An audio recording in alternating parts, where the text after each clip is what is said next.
আজকে আমি তৈরি করে দেখাবো শাহি জর্দা। এখানে আমি একটি প্যানে 5 কাপ পরিমাণ পানি নিয়ে নিয়েছি।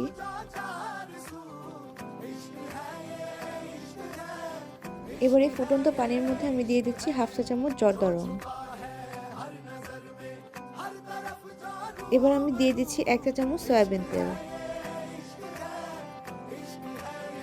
এবার আমি দিয়ে দিচ্ছি 1 কাপ পরিমাণ বাসমতি চাল। এই চালগুলো আমি আগে থেকে ধুয়ে নিয়েছি। তেল দেওয়ার কারণে আমার চালগুলো একটার সাথে একটা লেগে যাবে না, ঝরঝরে থাকবে। এবার আমি 10 থেকে 15 মিনিট চালগুলোকে সেদ্ধ করে নিব। খেয়াল রাখতে হবে চালগুলো যাতে ওভারকুক না হয়ে যায়। হাফ সেদ্ধ হয়ে যাওয়ার পর চালগুলোকে আমি ছেঁকে নিব।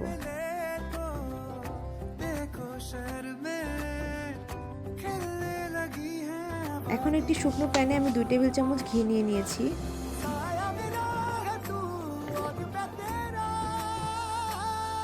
ঘিটা গরম হয়ে আসলে আমি এর মধ্যে দিয়ে দিচ্ছি লবঙ্গ, এলাচ, দারচিনি, তেজপাতা। এরপর আমি দিয়ে দিচ্ছি হাফ কাপ পরিমাণ চিনি, দিয়ে দিচ্ছি সামান্য পরিমাণ লবণ।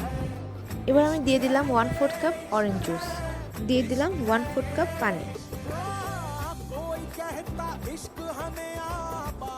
এবার আমি দিয়ে দিচ্ছি হাফ সেদ্ধ করে রাখা বাসমতি চাল।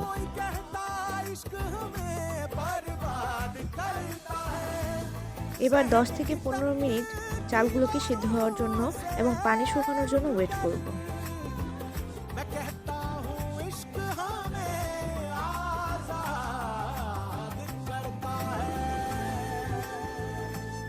চালগুলো পুরোপুরি কুক হয়ে গেছে। এবার আমি দিয়ে দিচ্ছি এর মধ্যে 1/4 কাপ মোরব্বা।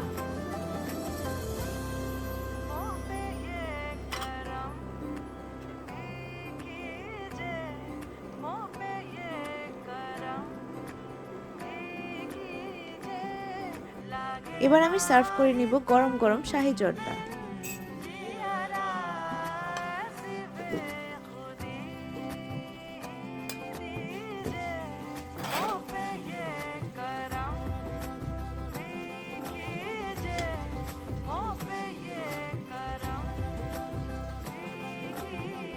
এবার আমি টপিং হিসেবে অ্যাড করে নিচ্ছি মোরব্বা এবং অ্যাড করে দিচ্ছি পান্তুয়া।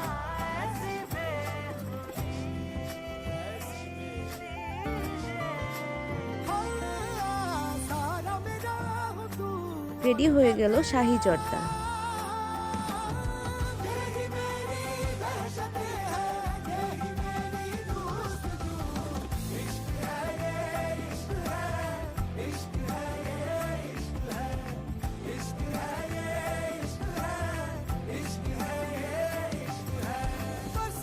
मुझ पे